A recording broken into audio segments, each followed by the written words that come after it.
शैली जी जो हैं मैसूर से हैं, ओके। तो इन्होंने उनको पनाह दी है, शैली ने उनको सपोर्ट कर रही है रहने के लिए। धमकियां मिल रही थी। I run an NGO in Mysore. So this girl came up to me and said that ma'am I don't know what to do. थोड़ा म्यूजिक बंद करवाइए ना। ये जो है आप जानते हैं कि किससे वो मदद मांगे। मर्दों से मदद मांगने का मतलब आप जानते हैं कि एक औरत के लिए क्या रहता है। क्योंकि मैं उसको पहले से जानती थी, मैं राखी को भी जानती हूँ, मुझे पता था राखी के साथ क्या हो रहा है, तो उसके साथ क्या हो रहा होगा ये मुझे काफ़ी अंदाज़ा था। तो जब वो आई तो मैंने इस पर काफ़ी विचार किया। मैंने राखी से भी डिस्कस किया कि कैसे इसको हमें क्या करना चाहिए इस लड़की को, क्योंकि तू तो आवाज़ उठा सकती है, इसका क्या करेंगे। ये भी उसकी बहुत ज़्यादा मतलब 5 सालों से ये लड़की के साथ जो है वो सब चल रहा था, जो राखी के साथ 7 महीने से चल रहा था। तो उसके बाद जब वो आई तो मैंने वहाँ से कार्रवाई की और जो है पुलिस ने और सब ने हमें सपोर्ट किया और जो है धारा 376 के तहत उसके ऊपर मुकदमा जो है दर्ज किया गया है। और मैसूर पुलिस इस वक्त हमारे साथ यहाँ आई हुई है, जो कस्टडी लेने के लिए जो है इंतज़ार में है कि कोर्ट कल क्या ऑर्डर देता है, उसके बेसिस पे जो है आगे की प्रोसीडिंग हमारी तरफ से की। आज से 4 महीने पहले इस लड़की ने मुझे कॉल किया था मैसूर से, चीख चीख के रो रही है कि मुझे आदिल मार डालेगा, मुझे बचा लो। राखी मैम, अंग्रेज रहता है ना सेंटेंस, ईरानी एक्सेंट में। सोचिए कौन है भाई ये राखी। मैंने उसको पूरा रिकॉर्डिंग रखा है, अभी भी रखा है, आपको भेजा मैंने। इस लड़की मुझे राखी मैम मुझे बचा लो, ये आपके साथ धोखा कर रहा है, मुझे छोड़ के यहाँ पे मुझे शादी के वादे करके आपके पास आया है, आपको यूज़ कर रहा है फिल्मों के लिए, पैसों के लिए, इन सब चीज़ों के लिए। तब तक मेरी शादी हो चुकी थी।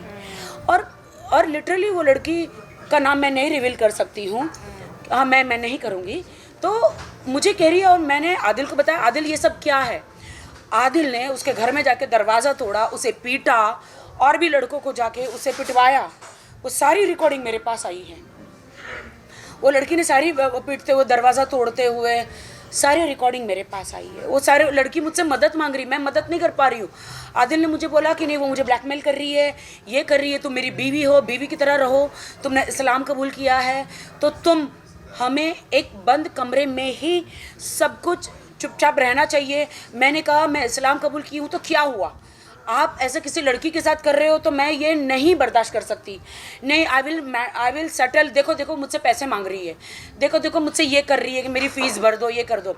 बाद में वो लड़की ने मुझे बताया कि इसने मुझे फंसा के अपने वीज़ा पे लाया, घर पे रखा, मुझे मारता है, और वो सारी 376 की धाराएँ जो है लगी है वो सब करता है। मैम मुझे बचा लो। अब मैं जानू नहीं, मैं सोची कि क्या हो रहा है। इन्होंने मुझे उससे ब्लॉक करवा दिया, उसको भी बोल के मुझे ब्लॉक करवा दिया कि देखो उसके साथ में ऐसे वैसी सारी वीडियोस पिक्चर होगी तो एक बीवी को डेफिनेटली पसंद नहीं आएगी। तो वो उसने मुझे कसम खाई है कि वो मुझे छुड़वाना चाहती है, इसीलिए वो तुमको ब्लैकमेल कर रही है, मुझे ब्लैकमेल कर रही है, तुम इनकी बातों में मत आओ। तो तब मैंने शैली वो इंटरेस्ट नहीं लिया, लेकिन फिर भी मैंने उस वक्त उनको माफ़ कर दिया। फिर मैंने कहा चलो जाने दो। मुझे कहा कि उसकी माँ को कैंसर है, मैं उसको भेज दे रहा हूँ ईरान, और मुझे उस वक्त कहा गया कि ईरान भेज दिया। लेकिन बाद में फिर भी मुझे पता चला इन्होंने उनको जेवर खरीद के दिए, ऑडियो है मेरे पास, बिल्स है, इन्होंने उनको फ़ीस भरी, मेरे ही पैसों से फ़ीस भरी, केक भेज रहे, उनकी कैट्स को खाना तो चलो चल जाता है, उतना तो चल जाता है, उनके पास कैट्स इन्होंने दिए। मतलब पूरा खर्चा जो चला रहे थे सारे मेरे पैसों से पूरा खर्चा चला रहे थे। और एक दिन इन्होंने मुझे बिल दिया कि देखिए वो मैंने उसको इतना सारा पैसा दिया, सॉरी जान मैंने आपके पैसों में से खर्चा किया, मैंने उसको दिया। मैंने बोले आप मेरे पैसे खर्च कर रहे हैं और आप उस लड़की के, मैं आपकी बीवी हूँ, बीवी के होते हुए आप उसको क्यों कर रहे हैं। नहीं वो स्टूडेंट है ना, तो मैं उसको हेल्प कर रहा हूँ। लेकिन असली हकीकत शर्लिन मुझे अभी सब पता चला, जब धारा 376 लगी तो वो लड़की चिक चिक के रोई। ये कब हुआ, जब मैंने मेरी शादी अनाउंस करी। वो कभी नहीं चाहते थे कि मेरी शादी अनाउंस हो, इसीलिए मुझे दबा के रखा था कि मेरी शादी अनाउंस ना हो, ताकि ये सारी लड़कियां बाहर आ जाएगी। इवन बहुत सारी लड़कियां बाहर आई है, उनकी मंगेतर भी आई है, जो अभी फ़िलहाल उन्होंने एंगेजमेंट तोड़ी है। अभी तक उनकी मंगेतर थी, पहले उनकी शादी हो गई थी, जो मुझे सुनने में आया था, जो मुझे डॉक्यूमेंट्स मिले हैं।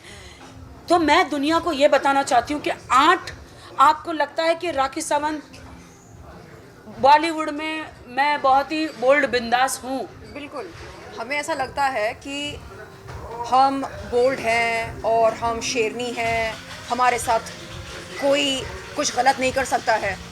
लेकिन वाहिद भाई, आप देख रहे हैं कि हम जैसे लड़कियों के साथ यदि यौन उत्पीड़न, यौन शोषण मानसिक रूप से, शारीरिक रूप से, आर्थिक रूप से हो सकता है, तो आम लड़कियों के साथ क्या कुछ नहीं होता होगा इस दुनिया में। आदिल ने मुझे इतना ब्लैकमेल किया कि आप मुझे सलमान से मिलाओ, शाहरुख से मिलाओ, कार्तिक आर्यन से मिलाओ, मुझे फिल्म फेयर में ले जाओ, मुझे यहाँ ले जाओ। शादी होने के बाद अगर तुम नहीं करोगी तो मैं सारी लड़कियों के पास जाऊँगा, तुम मुझे डाइवोर्स दे दोगी, अगर तुम ऐसे ऐसे मतलब वीडियो बना के तुम्हें देखोगी, तुम पागल हो जाओगी, मेंटली पागल खाने में चली जाओगी, मैं तुम्हें तलाक दे दूँगा, मैं तुम्हें डाइवोर्स दे दूँगा। हर वक्त उसने 7-8 महीने उन्होंने मैं एक सेलिब्रिटी होकर, इतनी स्ट्रांग होकर उन्होंने मुझे इतना टॉर्चर किया, बार बार तलाक का धमकी देकर, और ऐसी बहुत सारी चीज़ें जो मुझे नहीं बतानी चाहिए कि सब्सटेंस बूस्टर वो पीकर, मैं आपको नहीं बता सकती हूँ। मैं पुलिस ने वो सब कुछ उनके ड्रॉर में से निकाल कर लेकर गए, पुलिस के पास सारे प्रूफ है, मेरा मेडिकल भी किया गया है, उसमें वो सारी चीज़ें आ गई है। तो मैं ये कहना चाहती हूँ कि मेरे साथ, मैं इतनी स्ट्रांग लड़की हूँ, कभी धोखा न खाने वाली, कभी ठोकर न खाने वाली, मेरे साथ ऐसा आदिल खान दुरानी मेरे हस्बैंड ने किया है, तो हिंदुस्तान में और कितनी लड़कियों के साथ उन्होंने किया है।